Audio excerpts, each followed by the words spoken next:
dog sweater weather. Yes, it is. Dog sweater. Especially when you're a naked chihuahua. Yes, I know. Buddy feels sorry for you, doesn't he? Hello again. I'm Lori, your Milkweeds and Roses gardener. It's a beautiful fall day. Cooler temperatures, less humidity. We've had rain over the course of the last couple of days. Always wonderful. Things are looking actually pretty good, which is kind of sad because the season is winding down.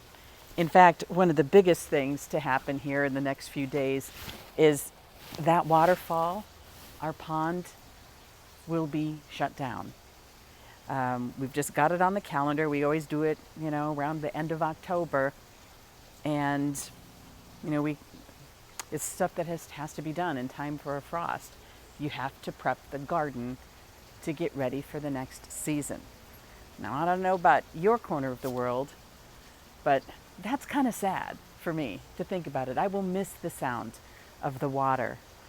There are a lot of things I'll miss, but in the meantime, there's a lot of things to celebrate in this sleepy season. So let's go take a look at the fall garden. Perhaps for the last time, who knows? But come join me. Are you ready? Here we go. Our waterfall has been here for 15 years, and it's hooked up to the irrigation system. And because there's a lot of splash or evaporation, that helps keep the tank full so that the waterfall keeps going and it just recirculates the water. And it's been very successful, really haven't had any problems, but this area's changed a lot.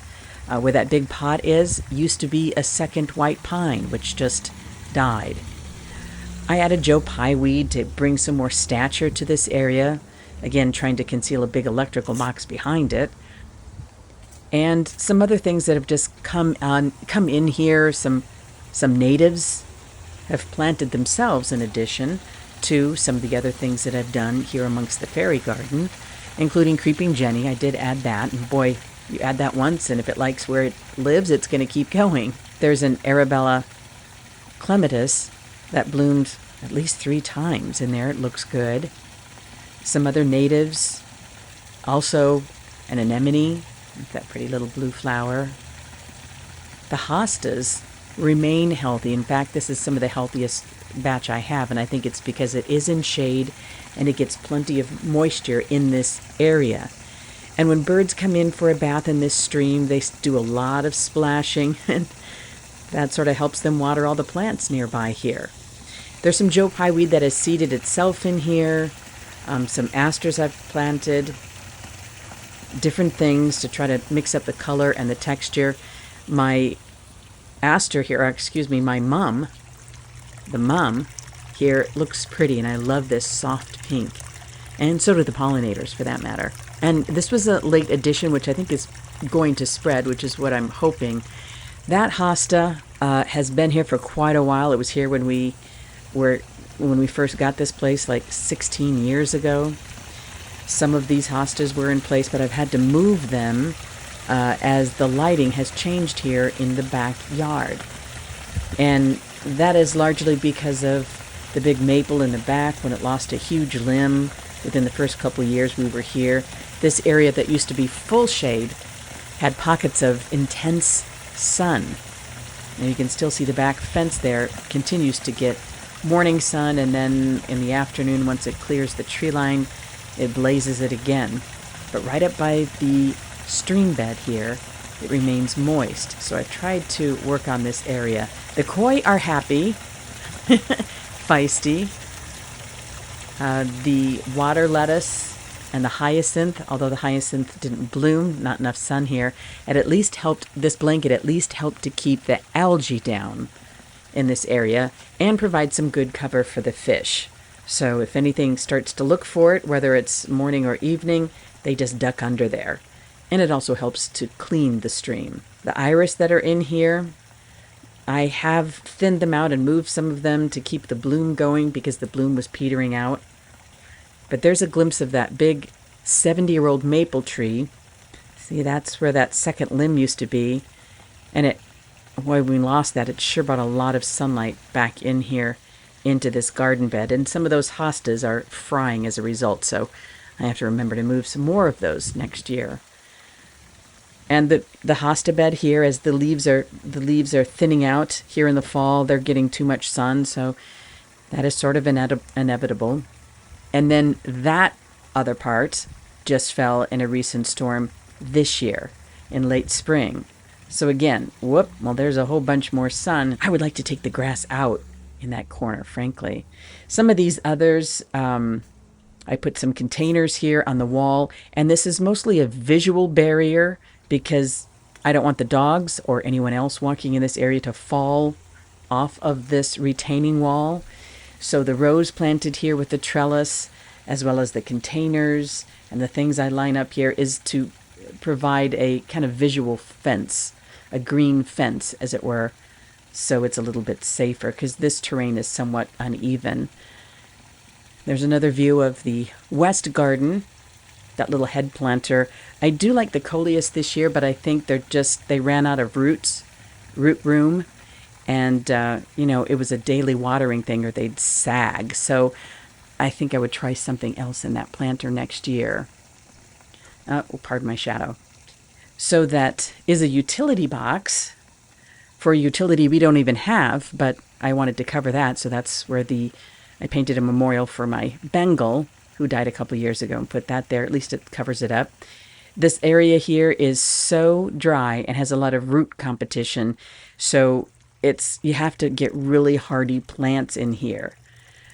So hence the hollyhock, the aster, which is new just this year, a wood aster. And this is a good tree line aster, blue wood aster, and it's just starting to bloom now, and the pollinators love it. So that's a win. These are zinnias that a girlfriend gave me that would probably be more floriferous if I had them on a drip line or some watering system, and I don't. I just hand water a lot of this stuff. There's a wisteria in there, and 2 roses, which again, these get a little bit of spray from the irrigation system, but I hand water them in addition because of the maple and the pines on the other side, this area is kind of tough, frankly, to grow plants.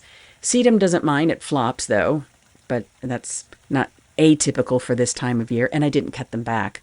Empress Wu has seen better days. Wow. Yeah, she's tired. It's late in the season, and she needs a lot of water. This is a big, thirsty hosta, so I'm not surprised the slugs and things have found her now. And if you look too closely, you'll see that now with the hostas. And when hostas are dry or stressed, they do put out a signal, and that means other bugs come running and they sense a weakness. Oh, there's a little zinnia. Tiny little blooms, though. As cute as that is, it's really too small to be seen from any sort of distance. And I'm going to add some more. See that little pocket of sun back in there? It does hit the lemony lace, which is nice. I'm glad that it's growing. But it's another tough area. See that huge tree from the neighbors on both sides of the fence? The crab apples aren't quite as intense for root zone, but hostas are still almost the safest bet here. It's hard to get much else to bloom, and that includes this hydrangea. Can't recall the variety, but it never bloomed, so hardly worth noting, I guess. I've got some other things. Some hostas are still faring a little bit better if they remain in the shade and within the zone of the irrigation system, which is to be expected. But look how dry the ground is there. See the cracks? It has really, this time of year, we hardly had much rain at all in July, and August and September also pretty dry, and we were under a watering ban in West Des Moines, so we had to be very judicious about what was being used. My potted lilac didn't have a rebloom, but I'm still happy with it. It's so pretty in the spring, so I also water that one with the pot. Now, Generous Gardener continues to have a couple of buds and a few blooms, which are so nice to see. Oh, can you see it here if I get the camera right? There you go. So pretty, and another bud to boot. I would love to bring this inside, but again, I avoid doing any sort of deadheading this time of year because that's going to tell the rose it has to keep growing and replacing that one. Now, I don't know if this gets hips, but we'll find out. I like it. Oh, so pretty in contrast to this disaster zone of a hosta. Yikes. This is what happens when you get too much sun, not enough water. There are some fresh leaves underneath it, of course, so I suppose I could trim these up. And one hard frost, though, which could be any day now, and the whole thing goes kaput. The sweet autumn clematis is, past its sweetness for sure. A couple little new blooms still up there on top, but most of this sort of frothy looking with all of the vine, which still has, fairly healthy leaves back in there. And, I just leave that up through the winter to help with beneficial insects and also as a bit of a cushion for the rose that is growing on top of it. And looking in the rose garden here now, the milkweed has set its seeds, so they're kind of flying off. But here's the other side of that frothy clematis, which is nice. I do like that. There's some phlox down in here at the bottom, and Teresa Bunet is the rose that is a rugosa rose, so it's pretty vigorous, and it's a continuously blooming rose, which is nice. It has pretty robust leaves, and I've bent them down to the trellis so they have more blooms and not just at the top. So, and again, I leave this stuff in place. I will pin this up across to keep it safe for winter. But I leave that in place for the insects to find a winter home and sometimes some birds. And then probably March or April, I take it all down. Now, I don't do that with everything in the garden, but these can just hang there for a while. And there's my phlox. Barely a rebloom, but it's the time of year where that's not really that common. I do keep it trimmed up just in case. Now, moving along here into the rose garden, I have some Nepeta that continues to bloom, and I think it's some shelter for other critters, possibly. I will probably trim some of that down. The roses are mostly where they need to be here. They continue to bloom, which is kind of nice. Look at that perfect little bud. That is so sweet. Again, I wish I could just cut a whole arrangement and bring it in the house. Not a lot of scent on this, but it is pretty, and it's healthy. And even in the worst of winters, it still keeps coming back, so that's good. And this is, with a cucumber beetle. Hello. This thing is such a pest. It's been going after my dahlias and eating the leaves, and the same thing with the roses. And again, you take the good with the bad when you have a wildlife garden. I'd still rather have that than spray a whole bunch of chemicals here. I'm not looking for perfection, just looking for pretty. And that's pretty. So are the leaves. And I do like that. Here's my dahlia that it probably got too dry, so it needed some more water, but I'm deadheading it. And I notice the pollinators keep coming for it, which is nice. I like the color. I'll probably plant that in that area again. Here is Confetti Mum in bloom. It is flopped, even though I trimmed it up, but it's nice. I love that pink color. And I could have deadheaded it twice, but in this zone, frankly, in zone 5B, we'd be lucky to get these buds to open before the frost comes. So that's why I just deadheaded it once in June. And there's my English Miss, which bloomed 3 or 4 times this year, so I'm really pleased with her. That's just a first-year rose. Meanwhile, Wedding Dress, that's what I'm calling this one. Really no scent, but tons of buds. Just blooms continuously. And the open stamens, pollinators love it. I find bees on this thing every day, all the way up until frost. So it's a hardy little rose. Louise Clement did have 3 or 4 flushes. Not a lot of blooms, but they're sure impressive. So, Yeah, I'm going to work on getting some more moisture for her to keep her a little bit healthier. Meanwhile, Lady in Red, still blooming, intense flower, intense red. I guess that's why they call it Lady in Red. But yeah, I again just and she produced last year some nice hips. And here I have two red clematis here that are now reblooming, which I love. Isn't that nice? It's a nice surprise that it reblooms. I did trim off some of the seed heads and gave it extra water, and what do you know? So nice. And this jasmine, by the way, I think I've decided to bring it in at least to the basement because it's alive, it's growing, it's trying. I'll give it another try. I'll keep it sequestered in the basement, though, under some nice grow lights and keep it misted and moist, and maybe it'll come back next year and bloom. Who knows? My driveway garden, it looks pretty good. I'm happy with it. I like the colors, nice fall colors. And that's just an annual grass in there. There might be one or two other perennials I need to take out of there and put in the flower beds. But yeah, and from a distance, I like how these colors work together, mingle together. And the birdhouse, especially, is a nice addition that I did this year. And I like to keep those little bug eaters working in my garden. They work for free, and they'll eat the caterpillars that are otherwise devastating my roses. I wish I would put it up earlier, but I put it up in time for their second flush, so they did raise at least one brood of little wrens in that one this year, so I was happy for that. And now let's go up to the upper west garden here, because I do find myself with a dilemma. My neighbor has lost a white pine tree.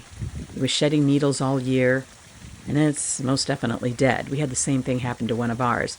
So I imagine in the coming months they'll be taking that out. But in this spot where it gets some good sun, I have to think about maybe I could plant an ornamental tree, something that doesn't take a big footprint from the ground, but as the canopy spreads here across the fence, could be a nice privacy screen. I mean, since I lost that big limb from the maple, we lost that privacy screen.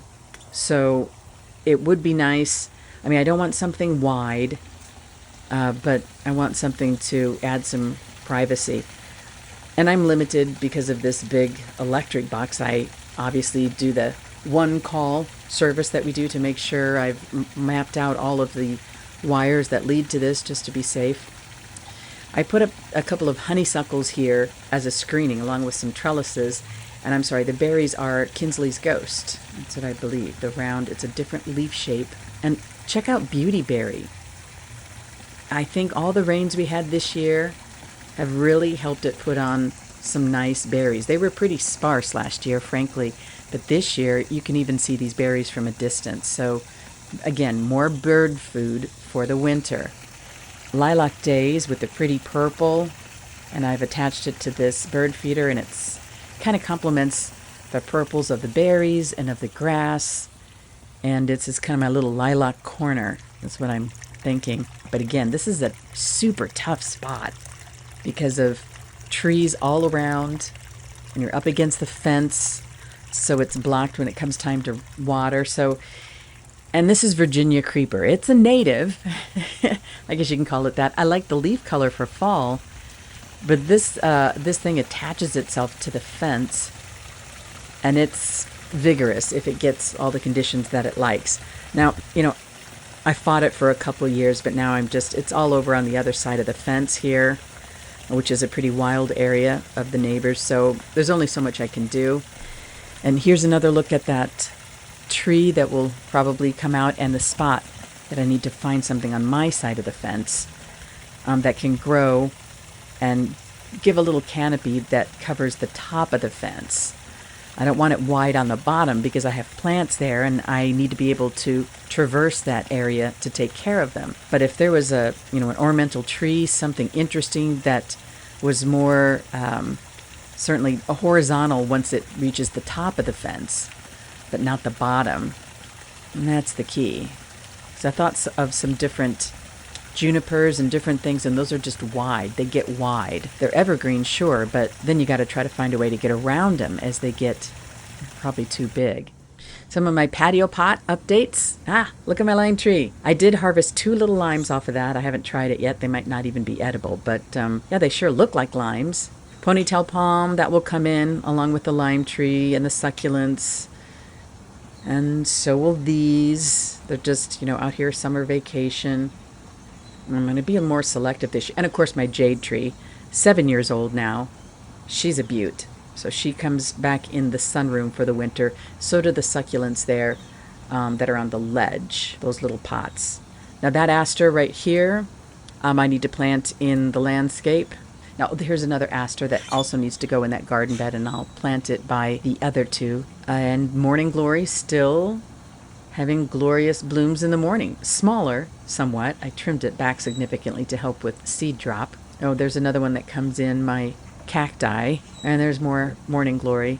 Now the Agastache, I just leave that up. I leave the stems in place because there might be bees overwintering in there. My hyacinth bean, just now starting to flower. Dry hostas. Oak leaf hydrangea starting to show some color. That's nice, even though it's kind of puny. The lower north garden. Now you're seeing the lack of rain and what that has done to hostas when they still get sunlight. So kind of fries them. Yikes. Little Joe standing tall. I'm going to keep those in place.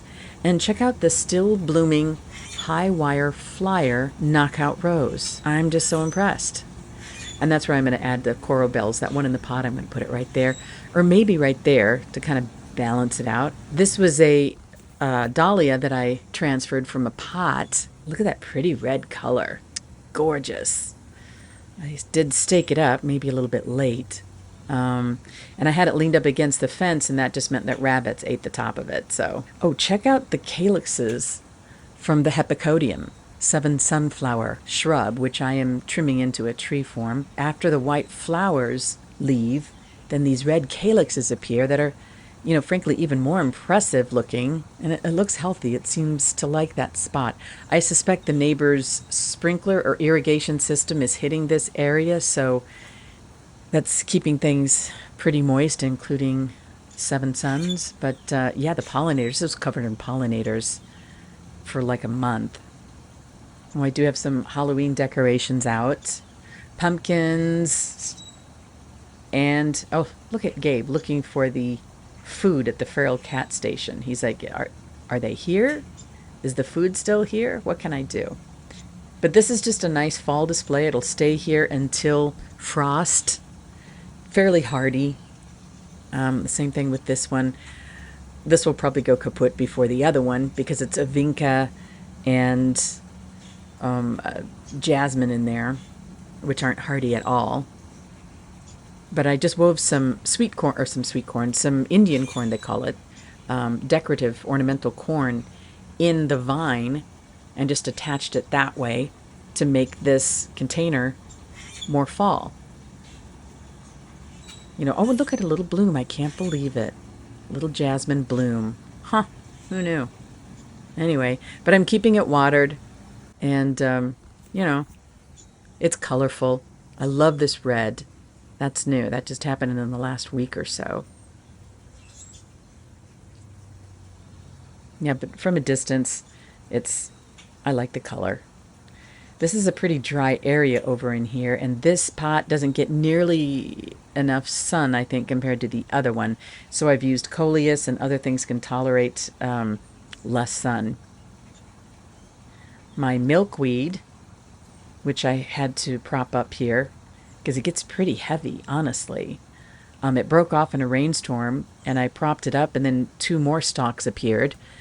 And a monarch caterpillar was here, made a chrysalis, hatched, and flew away. But you could see where the young caterpillar, there was a couple of them on here, were eating it.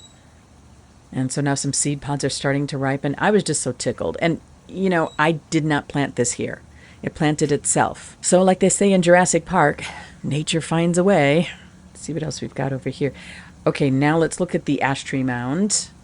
I know I still call it ash tree mound. I should call it Tupelo black gum. mound, front tree bed mound. Anyway, but I can continue to add some plants that are in containers to fill out this area and bring color. So far, so good. That's it for my corner of the world, at least for this fall tour. Coming up next, the freeze. Hopefully we don't get that for a couple weeks yet. I hope all is well in your corner of the world, and I'll see you soon.